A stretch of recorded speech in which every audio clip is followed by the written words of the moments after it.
ಪುತ್ತೂರು ಭ್ರಷ್ಟಾಚಾರ, ಅಧಿಕಾರ ದುರ್ಬಳಕೆಯಂತಹ ಕೆಟ್ಟ ಆಡಳಿತವನ್ನು ನೀಡುತ್ತಿರುವ ಕಾಂಗ್ರೆಸ್ ಸರಕಾರಕ್ಕೆ ಮುಂದಿನ ದಿನಗಳಲ್ಲಿ ಜನತೆ ತಕ್ಕ ಪಾಠ ಕಲಿಸಲಿದ್ದಾರೆ. ಸಂಘರ್ಷದಿಂದಲೇ ಹುಟ್ಟಿದ ಬಿಜೆಪಿ ಪಕ್ಷ ಸಂಘರ್ಷಕ್ಕೆ ಇಳಿದರೆ ಏನಾಗಬಹುದು ಎನ್ನುವುದನ್ನು ಕಾಂಗ್ರೆಸ್ ಅರ್ಥ ಮಾಡಿಕೊಳ್ಳಲಿ ಎಂದು ಮಂಗಳೂರು ಉತ್ತರ ಶಾಸಕ ಭರತ್ ಶೆಟ್ಟಿ ಹೇಳಿದರು. ಇವರು ಮನೆಗೆ ಬಾಂಬಿದ್ದಾಗೆ ಮೈ ಮೇಲೆ ಚೇಳು ಮಿಟ್ಟಾಗಿ ಇಲ್ಲಿ ನಾಯಿ ಕುಡಿದಾಗ ಕುಣಿತಾರೆ ಇವರೆಲ್ಲ. ಆದ್ರೆ ಹಿಂದೂಗಳ ಮಾರಣ ಹೋಮ ಆದಾಗ ಒಂದೇ ಒಂದು ಸೌಜನ್ಯಕ್ಕೆ ಹಾಗಾಗಬಾರ್ದಿತ್ತು, ಹಿಂದೂಗಳು ಈ ಸ್ಥಿತಿ ಬರಬಾರ್ದಿತ್ತು ಎಂಬ ಸೌಜನ್ಯಕ್ಕಾಗಿ ಮಾತಾಡುವಂತ ಧೈರ್ಯ ಈ ರಾಹುಲ್ ಗಾಂಧಿ ಆಗ್ಲಿ ಇವನ ಹಿಂಬಾಲಕರಾಗಿ ಒಬ್ಬನೇ ಒಬ್ಬ ಕಾಂಗ್ರೆಸ್ ನಾಯಕ ನೀವು ಯಾರಾದ್ರೂ ಅದರ ವಿರುದ್ಧ ಮಾತಾಡಿದ್ರೆ ನಾವು ತೋರಿಸಿ. ಯಾಕೆ ಹಿಂದೂಗಳ ಜೀವ ನಿಮ್ಗೆ ಅಷ್ಟು ಸಹ ಚೀಪ್ ಆಗಿ ಹೋಗಿದೆ? ನಮ್ಮ ಹೆಣ್ಮಕ್ಕಳನ್ನ ಅತ್ಯಾಚಾರ ಮಾಡಿ ತೋಡಿಗೆಸಿದ್ದಾರಲ್ಲಿ, ಅತ್ಯಾಚಾರ ಮಾಡಿ ತೋಡಿಗೆಸಿದ್ದಾರೆ. ಒಬ್ಬನೇ ಒಬ್ಬ ಅದು ಸುದ್ದಿ ಮಾತಾಡುವುದಿಲ್ಲ. ದೂರ ದೇಶ ಆಯ್ತು, ಬಾಂಗ್ಲಾದೇಶ ದೂರ ದೇಶ. ನಮ್ಮ ದೇಶದ ನಮ್ಮ ಹೆಣ್ಣು ಮಕ್ಕಳ ಮೇಲೆ, ಹಿಂದೂಗಳ ಮೇಲೆ ಅತ್ಯಾಚಾರ ಆದಾಗ ಒಬ್ಬ ವ್ಯಕ್ತಿ ಮಾತಾಡುವುದಿಲ್ಲ. ಮ್ಯಾಕ್ಸಿಮಮ್ ಏನು ಹೇಳ್ತಾರೆ ಅಂತ ಹೇಳಿದ್ರೆ ಸರಿಯಾದ ಶಿಕ್ಷೆ ಆಗಬೇಕು ಅನ್ನೋದಂತ ಹೇಳ್ತಾರೆ ವಿನ ರೇಪ್ ಮಾಡಿದ ಅವನ ಹೆಸರು ಹೇಳಲಿಕ್ಕೆ ಹೆದರಿಕೆ. ಯಾಕಂದ್ರೆ ಅವನ ಜಾತಿ ಹೊರಗೆ ಬರ್ತದೆ, ಅವನು ಯಾವ ಧರ್ಮದವನು ಅಂತ ಗೊತ್ತಾಗ್ತದೆ. ಕಾರ್ಕಳದಲ್ಲಿ ಮೊನ್ನೆ ರೇಪ್ ಆಯ್ತು, ಈ ಪೇಪರ್ ಅಲ್ಲಿ ನೋಡಿ ಎಷ್ಟು ಜನ ಕಾಂಗ್ರೆಸ್ನವರು ಅದರ ವಿರುದ್ಧ ಮಾತಾಡ್ತಾರೆ. ಇದನ್ನ ನಾವು ಅರ್ಥ ಮಾಡ್ಕೊಳ್ಬೇಕು. ನಮ್ಮ ಹೆಣ್ಮಕ್ಕಳಿಗೆ ನಮಗೆ ಸಮಸ್ಯೆ ಆದಾಗ ಕಾಂಗ್ರೆಸ್ನ ಈ ರಾಹುಲ್ ಗಾಂಧಿ ಆಗ್ಲಿ, ರಾಹುಲ್ ಗಾಂಧಿಯ ಚೇಲಗಳಾಗ್ಲಿ ಒಬ್ಬನೇ ಒಬ್ಬ ಬಾಲ ಬಿಚ್ಚುವುದಿಲ್ಲ, ಬಾಲ ಹೇಗೂ ಸಹ ಬಿಚ್ಚುವುದಿಲ್ಲ. ನಾಲಿಗೆಯಿಂದ ಒಂದು ಕಣಿಗರದ ಮಾತು ಬರುವುದಿಲ್ಲ ಇವರು ಬಾಲೆಯಲ್ಲಿ. ಇಡೀ ಕರ್ನಾಟಕದ ಕೇಂದ್ರವಾದಂತ ವಿಧಾನಸೌಧದಲ್ಲಿ ಪಾಕಿಸ್ತಾನ್ ಜಿಂದಾಬಾದ್ ಅನ್ನುವಂತ ಘೋಷಣೆ ನಾನು ಕಿವಿಯಾರ ಕೇಳಿದ್ದೇನೆ. ನಾನೇ ಸ್ವತಃ ಹತ್ತಿರದಲ್ಲಿದ್ದೆ, ಕೌಂಟಿಂಗ್ ಆಗಿ ಹೊರಗೆ ಬರ್ತಾ ಇದ್ದೇವೆ ರಾಜ್ಯಸಭೆಯ ಚುನಾವಣೆ ಆದ ನಂತರ. ಪಾಕಿಸ್ತಾನ್ ಜಿಂದಾಬಾದ್ ಅನ್ನುವಂತ ಘೋಷಣೆಯನ್ನ ಈ ದೇಶದ್ರೋಹಿಗಳು ಕೂಗ್ತಾರೆ ಕಾಂಗ್ರೆಸ್ ಒಬ್ಬ ಅಭ್ಯರ್ಥಿ ಗೆದ್ದಾಗ. ಅದರ ಬಗ್ಗೆ ಒಂದೇ ಒಂದು ಶಬ್ದ ಇಲ್ಲ, ಹಾಗೆ ಹೇಳಿಲ್ಲ ಅನ್ನೋದನ್ನು ಬಿಟ್ರೆ, ಒಂದು ವೇಳೆ ಹಾಗೆ ಹೇಳಿದ್ರೆ ಅವರನ್ನು ಒಳಗೆ ಹಾಕ್ತೇವೆ ಅನ್ನುವಂತ ಮಾತು, ಅನ್ನುವಂತ ಧೈರ್ಯಗಾರಿಕೆ ಸಹ, ಎದೆಗಾರಿಕೆ ಸಹ ಇವರ ತೋರುವಕ್ಕೆ ಸಾಧ್ಯ ಇಲ್ಲ. ಇವತ್ತು ಐವನ್ ಡಿಸೋಜನ ವಿರುದ್ಧದ ಪ್ರತಿಭಟನೆ ಖಂಡಿತ ಇದಲ್ಲ. ಇದು ಪೊಲೀಸ್ ಫೋರ್ಸಿನ ಮಿಸ್ಯೂಸ್ ಏನಾಗ್ತಾ ಇದೆ, ಸರ್ಕಾರದ ದುರುಪಯೋಗವನ್ನ ಮಾಡಿ ಹಿಂದೂ ಕಾರ್ಯಕರ್ತಗಳ ಮೇಲೆ, ಬಿಜೆಪಿ ಕಾರ್ಯಕರ್ತಗಳ ಮೇಲೆ ಹೇಗೆ ದಬ್ಬಾಳಿಕೆ ಮಾಡುವ ಪ್ರಯತ್ನವನ್ನ ಮಾಡ್ತಾ ಇದ್ದಾರೋ ಅದನ್ನು ನಿಲ್ಲಿಸುವ ಪ್ರಯತ್ನ ಈ ಪ್ರೊಟೆಸ್ಟ್ ಮೂಲಕ ಆಗ್ತಾ ಇದೆ. ನಿಮ್ಗೆಲ್ಲರಿಗೂ ಗೊತ್ತಿರುವಂತ ವಿಷಯ. ಇವರಿಗೆ ಎಲ್ಲಾ ಭಾಷೆಯಲ್ಲಿ ಹೇಳಿ ನಮಗೆ ಸಾಕಾಗಿದೆ. ಇವರಿಗೆ ನಮಗೆ ಬುದ್ಧಿ ಹೇಳ್ತಾ ಇದ್ದಾರೆ.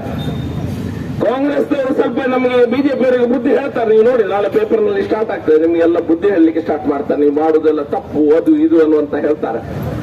ಭ್ರಷ್ಟಾಚಾರದಲ್ಲ ಕೂಪದಲ್ಲಿ ಮಲಗಿ ಹೋರಾಡುತ್ತಿರುವಂತ ಈ ಕಾಂಗ್ರೆಸ್ನಿಂದ ಕಲಿಬೇಕಾದದ್ದು ಯಾವುದೇ ಪಾಠ ಬಿಜೆಪಿಯ ಕಾರ್ಯಕರ್ತನಿಗಿಲ್ಲ.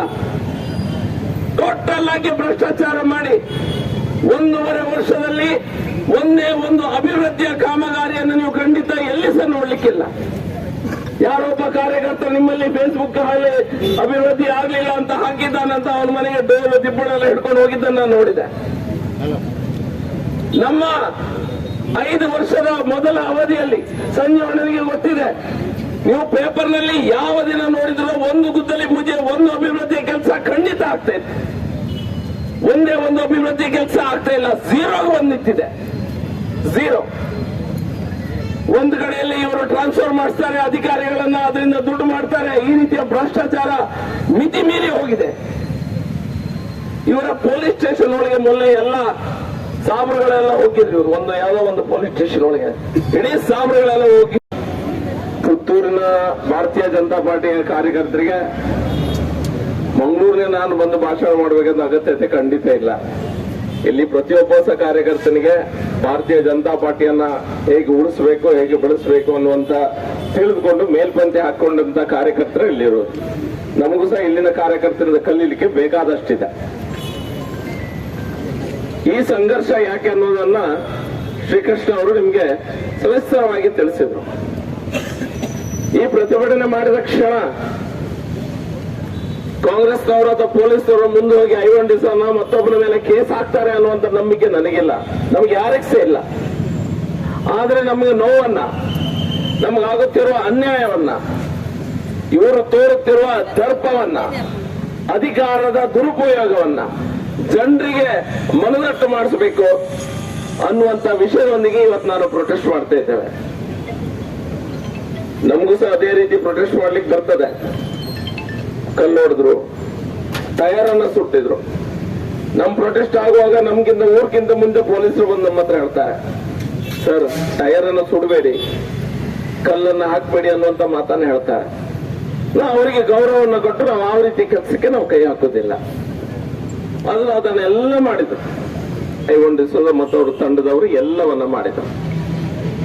ಸಿದ್ದರಾಮಯ್ಯವ್ರ ಮೇಲೆ ಯಾಕೆ ಕೇಸ್ ಹಾಕ್ಬೇಕು ಅನ್ನೋದು ನಮ್ಗೆ ಗೊತ್ತಿರುವಂತ ವಿಷಯ, ಎಲ್ಲರಿಗೂ ಇಷ್ಟು ತನಕ ಗೊತ್ತಾಗಿದೆ. ಮೂಡದಲ್ಲಿ ಸೈಟ್ ಸಿದ್ದಣ್ಣ ಯಾವ ರೀತಿಯ ಭ್ರಷ್ಟಾಚಾರ ಮಾಡಿದ್ದಾರೆ ಅನ್ನುವಂಥದ್ದು ಗೊತ್ತಿರುವಂತ ವಿಷಯ. ಆ ಸೈಟಿನ ವಿಷಯದಲ್ಲಿ ಪ್ರಾಸಿಕ್ಯೂಷನ್ಗೆ ಗವರ್ನರ್ ಗೋ ಹೆಡ್ ಕೊಟ್ಟಿದ್ದಾರೆ ಅನ್ನುವಂತ ಒಂದೇ ಒಂದು ಕಾರಣಕ್ಕಾಗಿ ಇವರು ದೊಡ್ಡ ರೀತಿಯ ಪ್ರತಿಭಟನೆಯನ್ನ ಕರ್ನಾಟಕ ರಾಜ್ಯದಲ್ಲಿ ಕಾಂಗ್ರೆಸ್ ಮಾಡುವ ಪ್ರಯತ್ನವನ್ನ ಮಾಡ್ತಾರೆ. ಕಾಂಗ್ರೆಸ್ನರ ಮನಸ್ಥಿತಿಯಲ್ಲಿ ಏನಿದೆ ಅಂತ ಹೇಳಿದ್ರೆ, 130 ಶಾಸಕರು ನಮ್ಮ ಬಳಿ ಇದ್ದಾರೆ, ನಾವು ಏನು ಮಾಡಿದ್ರು ನಡೀತದೆ, ಆನೆ ನಡೆದದ್ದೇ ದಾರಿ ಅನ್ನುವಂತ ಮನಸ್ಥಿತಿಯಲ್ಲಿ ಅವರೆಲ್ಲರೂ ಇದ್ದಾರೆ. 3-4 ದಿನ ಅವರ ನಾಯಕರುಗಳು ಬಾಯ್ಬಿಟ್ಟು ಹೇಳಿದ್ರು, ಬಾಂಗ್ಲಾದೇಶದ ಮಾದರಿಯಲ್ಲಿ ನಾವು ಗವರ್ನರ್ನ ಮನೆಗೆ ಹೋಗಿ ಗವರ್ನರ್ನ ಅಲ್ಲಿಂದ ಓಡಿಸ್ತೇವೆ ಅನ್ನುವಂತ ಮಾತನ್ನ ಐವೊಂದಿಸೋದು ಮಾತ್ರ ಅಲ್ಲ, ಆ ಜಮೀರ್ ಅನ್ನುವಂತ ಒಬ್ಬ ಶಾಸಕ ಇವರ ಮಂತ್ರಿ ಇದ್ದಾನೆ, ಅವರು ಸಹ ಹೇಳಿದ್ರು. ಇವರ ಕೃಷ್ಣ ಬೈರೇಗೌಡ ಹೇಳ್ತಾರೆ, ಒಂದು ಹೆಜ್ಜೆ ಮುಂದೋಗಿ ರಾಜ್ಯಪಾಲರು ಕಾಂಗ್ರೆಸ್ ಸರ್ಕಾರ ಅಧಿಕಾರಕ್ಕೆ ಬಂದು 15 ತಿಂಗಳು ಕಳೆದರೂ ಕೂಡ ಪ್ರತಿಯೊಂದು ವಿಚಾರದಲ್ಲಿ ಕೂಡ ಪ್ರತಿಯೊಂದು ದಿವಸ ಕೂಡ ಒಂದೊಂದು ಹಗರಣಗಳಲ್ಲಿ ಮನೆ ಮಾತಾಗಿದೆ.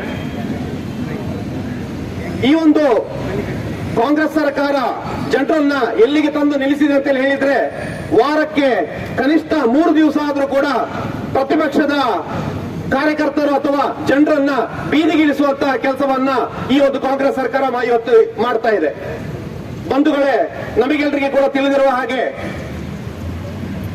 ಪರಿಶಿಷ್ಟ ಪಂಗಡ, ಪರಿಶಿಷ್ಟ ಜಾತಿಯವರನ್ನ ವಿಶ್ವಾಸಕ್ಕೆ ತೆಕ್ಕೊಂಡು ಅವರ ಅಭಿವೃದ್ಧಿಗೋಸ್ಕರ ಶ್ರಮಿಸ್ತೇವೆ ಅಂತ ಹೇಳಿ ಮೊಂಟು ಭರವಸೆಗಳನ್ನ ಕೊಟ್ಟು ಕಣ್ಣಿಗೆ ಮಣ್ಣನ್ನು ಎರಚುವಂತಹ ಗ್ಯಾರಂಟಿಗಳನ್ನು ಕೊಟ್ಟು ಅಧಿಕಾರಕ್ಕೆ ಬಂದಿರುವಂತಹ ಕಾಂಗ್ರೆಸ್ ಮೊದಲನೇದಾಗಿ ಪರಿಶಿಷ್ಟ ಪಂಗಡಕ್ಕೆ ಸಂಬಂಧಿಸಿದಂತಹ ವಾಲ್ಮೀಕಿ ನಿಗಮದ ಹಗರಣದ ಮೂಲಕ ಮನೆ ಮಾತಾಗಿ ಸುಮಾರು 187 ಕೋಟಿ ರೂಪಾಯಿಯನ್ನ ನುಂಗಿ ನೀರನ್ನು ಕೊಡಿದಿದೆ.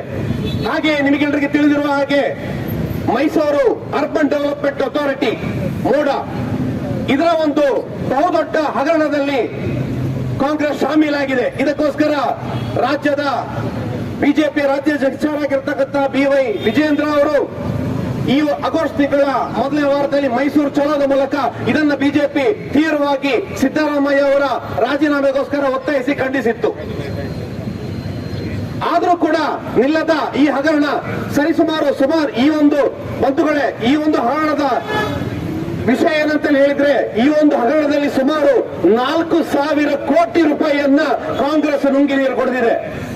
ಇದಕ್ಕೆ ಪ್ರಮುಖವಾಗಿ ಈ ಒಂದು ಹಗರಣದಲ್ಲಿ 14 ಸೈಟ್ಗಳನ್ನ ಸಿದ್ದರಾಮಯ್ಯ